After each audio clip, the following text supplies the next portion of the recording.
Olympic weightlifting coach course, weightlifting equipment and safety module. So the objectives of this module are to present the type of equipment that is best used when performing weightlifting, to prevent the key safety factors that should be adhered to, and to discuss indications and contraindications to weightlifting. Essential equipment. When performing Olympic weightlifting, there are a few pieces of equipment that make it easier or are preferable to use. However, there are a number of items that are essential in order to complete Olympic lifts successfully. Essential items are the Olympic bars, collars and Olympic discs, particularly if lifting from the floor.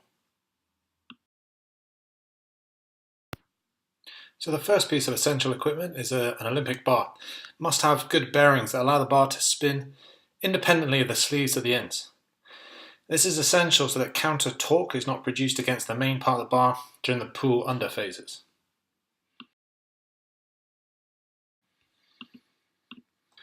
So if you look at this video, you can kind of see how the actual bar should spin. So if you put some plates on the bar, either with your hand or your foot, that's how quickly it should spin. And that's a good indication that the bearings won't resist you when you're trying to move that part of the bar when you're holding it and you're trying to perform the pull under phases of the clean or the snatch.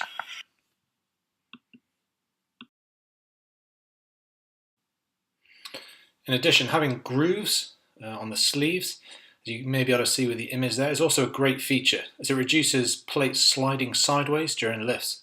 And this is how, if you watch some of the elite lifters, they may not actually use collars because the plates don't really kind of slide along the sleeves that way, so they can kind of get away. Plus they're not going to really be shifting the bar from side to side because their technique is so good.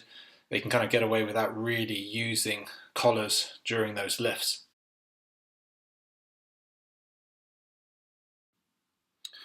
Now elite bars weigh 20 kilos, so about 220 centimeters long, and usually have about a 28 millimeter gauge inner bar measuring about 131 centimeters. Inner bar is covered in knurling, which is that rough crisscross texture that you get with dumbbells, etc. Apart from in certain spaces where the bar may be in contact with the legs. So this is what we may refer to as a kind of male bar. So male bars are 20 kilos in weight and usually about 28 millimeters thick. So women's or female bars usually weigh less, usually 15 kilograms in weight, maybe the same length or a bit shorter, and the main difference apart from the weight is going to be the thickness of the bar. So usually a 25 millimeter inner bar, and these thinner grip bars take into account that females have smaller hands and therefore usually struggle with the thicker male bar. So if you are looking at providing bars within your facility, male bars weighing 20 kilos and 28 millimeter thickness, but you should also have female bars to facilitate women performing Olympic weightlifting as well, and you shouldn't just assume that they will be able to or find it comfortable to use a male bar. And the other piece of equipment that we'd usually advise you get for your weightlifting area are technique bars. So these usually a lot lighter again, usually about 5 or between 5 and 10 kilograms. And are usually either the kind of same length or again slightly shorter. They usually come with a kind of standard 25 millimeter grip. Sometimes they're thinner again as well, just to facilitate again use by females or use by kind of younger adults. And these lighter bars are perfect for teaching beginners and smaller or weaker lifters who are going to struggle with a standard 15 or 20 kilo bar.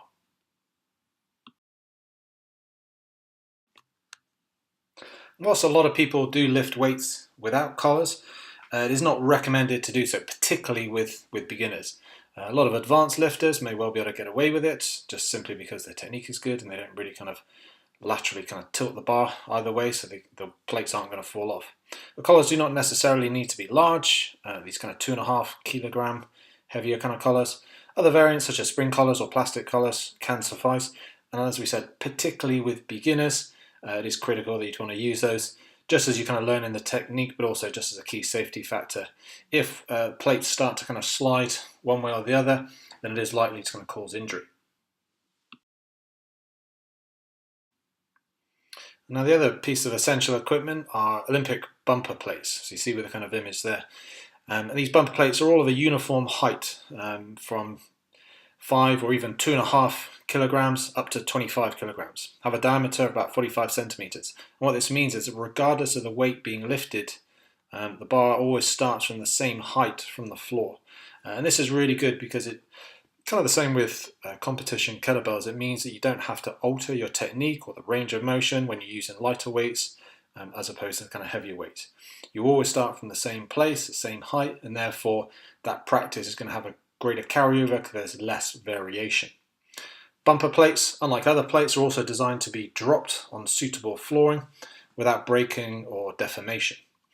So a good bar, one that spins, a variety of bars, learner or technique bars, female and male bars, and then good bumper plates, pretty much the key factors that we look for on the equipment side of things.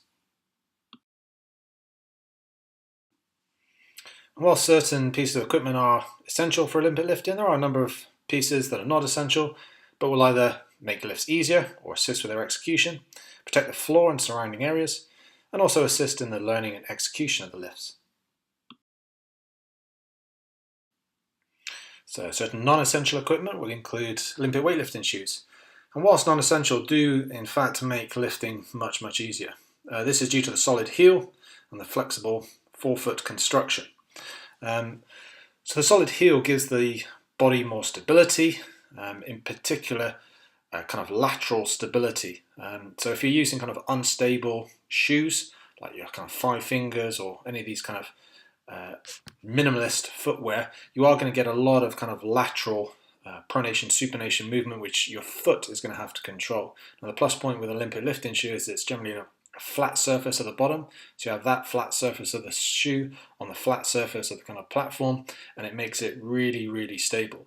The other main plus point is this heel lift that we get. So the slight lift of the heel does make it easier to keep the spine aligned relatively more vertically. So effectively it gives you free dorsiflexion. If you're a little bit restricted through your foot or ankle, it will help you in relation to kind of getting a good depth for that catch position, for the clean or for the snatch. So the stability, the fact that it kind of gives you a little bit more range of motion, and it will make it safer and less likely that your foot is going to move around a lot. If you've never used lifting shoes, then we do recommend you can at least give them a try. There are lots of varieties available now. You have these kind of, like as we see with the images in the picture there, the kind of CrossFit ones, which are a little bit of an amalgamation. They're quite solid at the back, a little bit more flexible at the front. So if you do want to do some more CrossFit-esque training, so a mixture of weightlifting and other types of training, then you can do so. Or Adidas, Nike, and lots of other brands do more specific weightlifting shoes, which are pretty much flat all the way on the base. And we would use those for, as we said, weightlifting or other types of weight training, such as squats and deadlifts. And they are very good if you've never used them.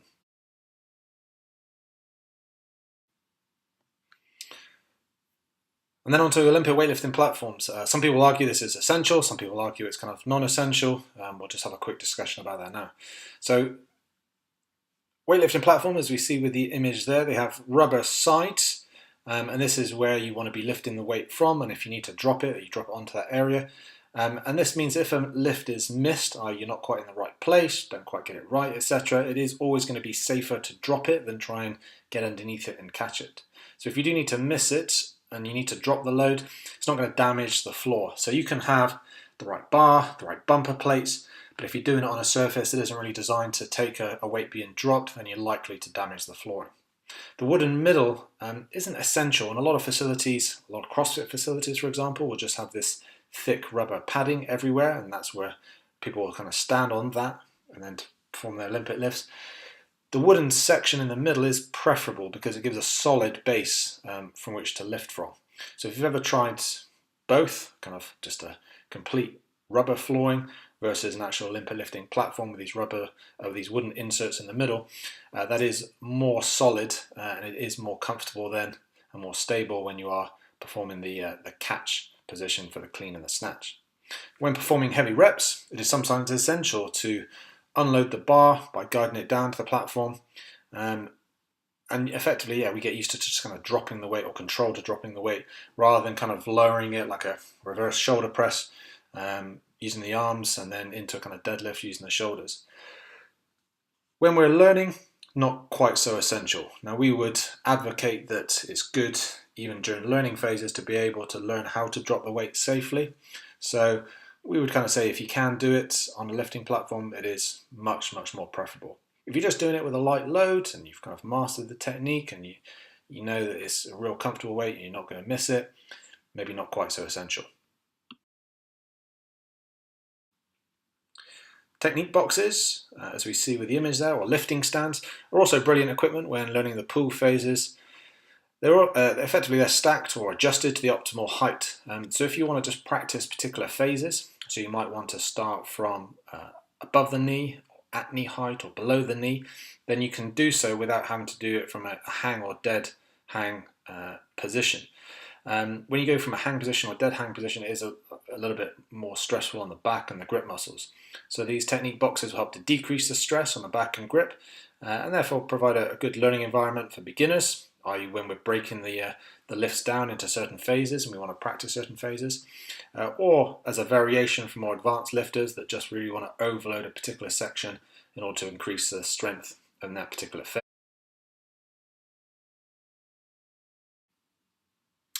Power racks are useful as another piece of kind of non-essential equipment. And the reason these are good is it means that the lifter is able to start from varying heights. So you may have these technique shelf attachments, is what we see with the image there. Effectively, it's an alternative to the kind of technique boxes. We can also use the rack for kind of jerk-specific drills. So we could set it up as if we're going to do like a front squat. We can just unrack it, and then we can perform our jerks without having to clean it up into the rack position every time. They are space efficient, which can allow for a combination of Olympic lifts to easily be paired with a kind of slow speed strength exercises.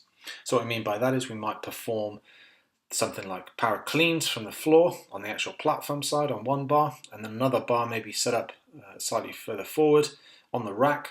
So we do our set of power cleans and then go straight into a set of already set up front squats.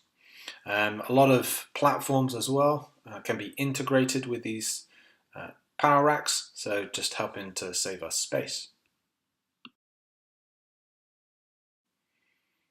Training environment and safety. So it goes without saying that safety is always the most important consideration when deciding whether somewhere is suitable for Olympic weightlifting or not.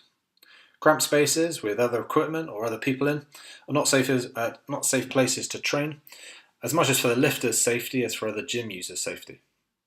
And what we mean by that is when you're considering how to lay out the area where you may have a platform, we want to ensure that there is sufficient space around it. We usually recommend about 0.9 meters as a bit of a kind of space buffer, which means you can kind of safely kind of walk around it, or coaches, etc., can kind of look from the side without it being too cramped.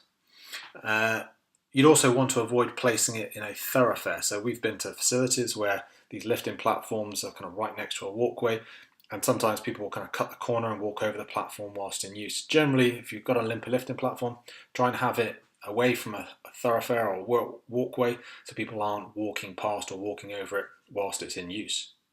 Other things to consider: wearing loose fitting or baggy clothing that may get snagged by the bar or may restrict movement as well. On tight fitting side of things is also not going to be.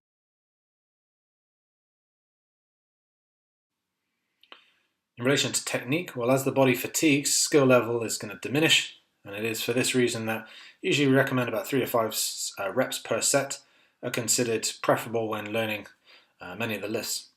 This may be even less for when we were learning the snatch. Furthermore, as the central nervous system fatigues during multiple sets, the body finds it hard to produce enough power, so the technique can reduce further in just a few repetitions.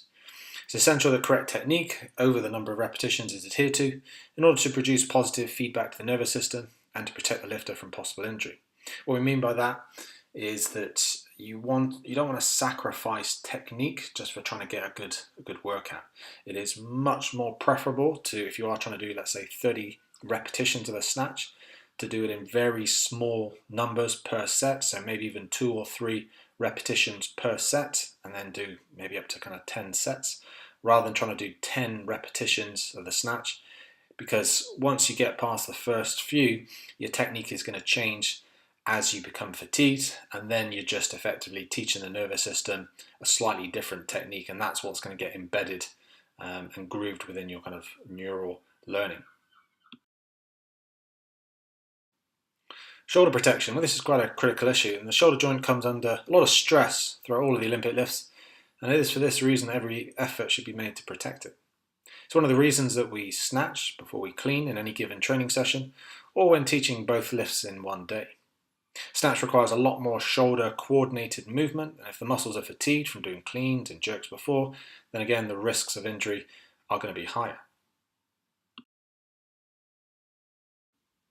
One technique that many elite lifters use and that should be learned in the early stages of technique acquisition is the act of catching the bar on the upper thighs or the crease of the hips as it's lowered from both the snatch and the clean, on the jerk as well.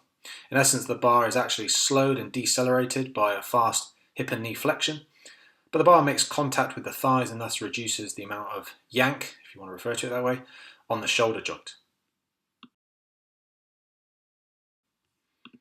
So here we see this in action. The bar is kind of above the head, and we kind of lower it down and catch it by doing a fast knee and hip flexion. And as I said, we catch it either on the thighs, or we catch it in the kind of crease, depending on the grip that we're using and the exercise that's being performed.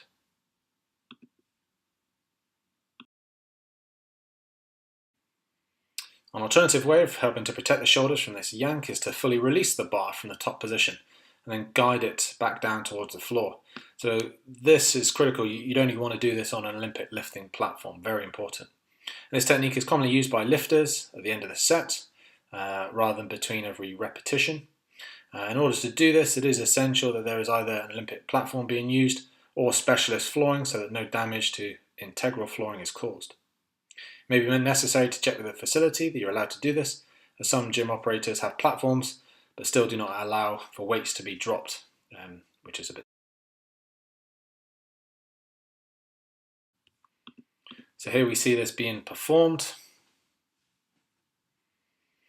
So we're not doing this from a safety aspect where we need to get out of the way of the bar. It's just as we kind of perform our set, and rather than trying to catch it on the thighs, kind of save a little bit of energy just by allowing it to drop and then usually controlling that drop and guiding it back down.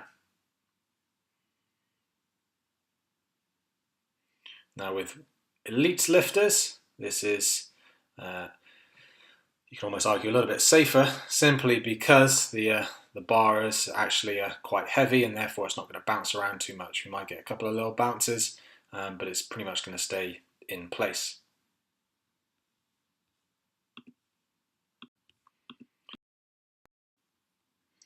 Spotting, this is a critical safety factor in relation to Olympic weightlifting. So when training with the Olympic lifts, spotting should not, repeat, not be needed or attempted. As failed lifts will require the lifter to get out of the way of the descending bar, shouldn't kind of put other individuals in harm's way by trying to ask them to spot or catch that weight. So this is usually done by the lifter, getting out of the way of the bar by either jumping or stepping forward when the bar is lost and it's a little bit too far behind the body, or jumping and stepping backwards away from the bar when it's lost a little bit too far forward.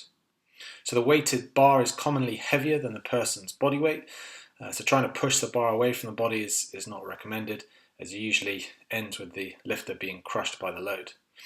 Key thing with this is if the bar is not quite in the right place, or if you mess up the lift, you do not want to try and catch the weight yourself, because you're going to be in a compromised position and therefore you're more likely to become injured. But you wouldn't, it's just stupid to be thinking that you're going to have a couple of people try and spot that weight, because if it's not in the right place, one, it happens too quickly, the loads are usually relatively heavy, it is just not safe to be spotting lift. The key thing with this is if the load's in the wrong place, the lifter needs to be taught and therefore be able to get out of the way either forwards or backwards, depending on where the error lies, and they have to learn how to get out of the way properly. And this is what we'll show with some of the coming slides.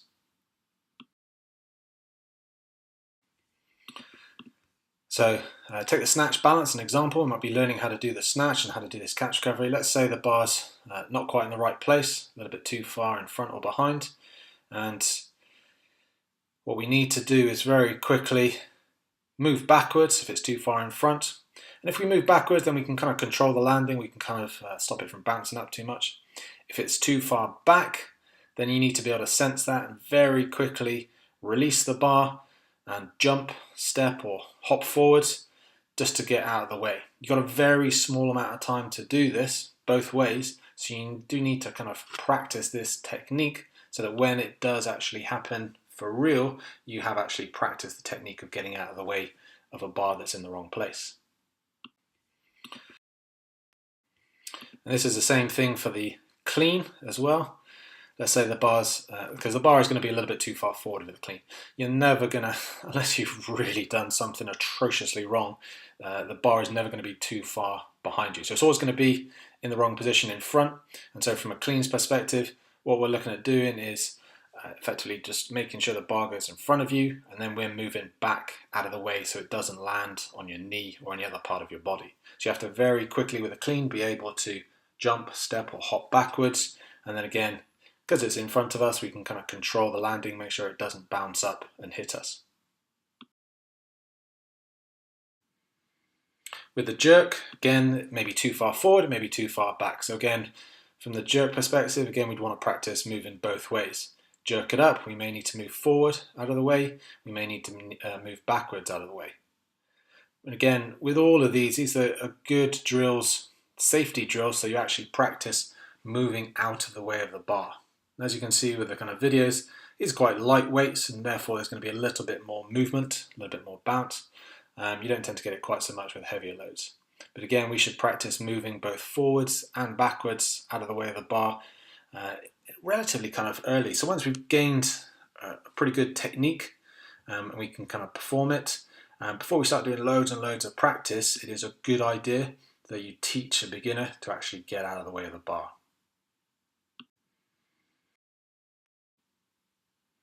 So weightlifting indications. Why should you actually kind of use weightlifting? Well, weightlifting is an advanced method of training. Indications for its use would include progression from slow speed strength training. So you or your client already does Romanian deadlifts, front squats, overhead pressing, etc. And you want to progress to doing something a little bit quicker. So if you already do slow speed training and you want to progress, this is one way to do that.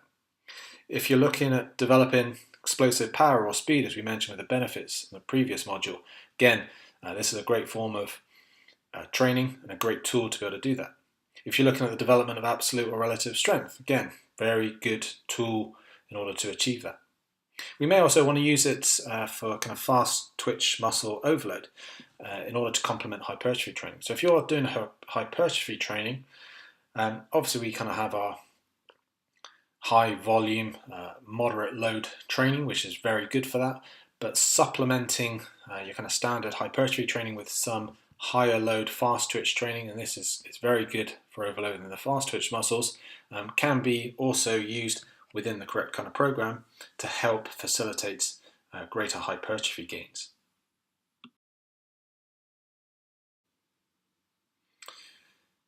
And as with everything, there are also contraindications, reason why we wouldn't want to perform weightlifting. So pretty much the same introduction. It is an advanced method of training. Contraindications for its use, reason why we wouldn't want to do weightlifting would include low technical ability. People haven't mastered the basic technique of squatting and lifting and pressing and these types of movements. You don't want to be performing them fast, and you don't want to be integrating them into a multi-pattern exercise, which is what the weightlifting movements are. So unless a person can kind of demonstrate good technical ability at slow speeds, you don't want to be doing weightlifting just yet. Focus on their limitations to begin with. Poor mobility is going to be another one. So again, if you have restricted range of motion, if you can't do a full overhead squat, then it's quite difficult to catch the weight for the snatch. If you can't do a good front squat because of shoulder or wrist mobility, you can't get into the right catch position, for example, again, it's pretty difficult to do the clean if you can't get into the right catch position. And so it doesn't preclude you or exclude you from doing any kind of weightlifting regression or exercise. We can still focus on some of the different phases, but you definitely don't want to be doing the full lift until you've got an optimal level of mobility to be able to perform it. You also want to be aware that if there are injuries that may be exacerbated with this type of training, so in particular shoulder injuries, elbow injuries, wrist injuries, back injuries, hip, knee and ankle, it's a very multi-joint exercise or exercises, and therefore if you have issues at a lot of those joints that may be exacerbated with this type of training, then again we probably want to avoid them. Conditions or diseases that may be exacerbated with weightlifting. Again, this isn't a complete list, and by the same token it's not necessarily black and white, but hypertension, arthritis, pregnancy and osteoporosis are good examples of conditions or diseases. Obviously some a little bit more permanent, some a little bit more transient, that may be aggravated with weightlifting. So take an example, hypertension. That doesn't mean that anyone with slightly elevated blood pressure should never do weightlifting, because that's not the case in the slightest. But when we get into a catch position for the snatch and for the clean in particular and for the jerk, you are going to have to brace. It is a heavy load, and therefore just performing that natural kind of Valsalva type maneuver will elevate your blood pressure. If your blood pressure is already elevated at a resting state, then this may aggravate it. Arthritis, obviously inflammation of the joints, as we kind of mentioned with the previous injuries, they may well get aggravated with this type of training. Pregnancy, again, your ability to stabilize your core is going to be compromised. As much as anything, trying to get the bar over your bump is going to be quite difficult. You just don't need to be doing it during this phase if you are pregnant, particularly in later stages. That's not to say that during your kind of first trimester, if you already do weightlifting and you want to continue it for a period of time, then again, it's probably going to be fine, but you just want to check with your health practitioner before you do that. Osteoporosis, well, with the impact, particularly on the catch phase for the landing, then that may aggravate certain osteoporotic conditions. If you're looking at trying to prevent osteoporosis in the long term, then any kind of loaded exercise, any kind of squatting, etc., is actually going to be beneficial in the long term to help improve bone density. But if your bones are already susceptible to fractures, again, I'd probably look to do something a little bit safer. General takeaway message is that you should check with your healthcare practitioner before undertaking any kind of new type of training. But these are some of the main things that we would look to say are contraindications. So you should complete the review questions for this module to ensure you met the learning outcomes, and then move on to the next module.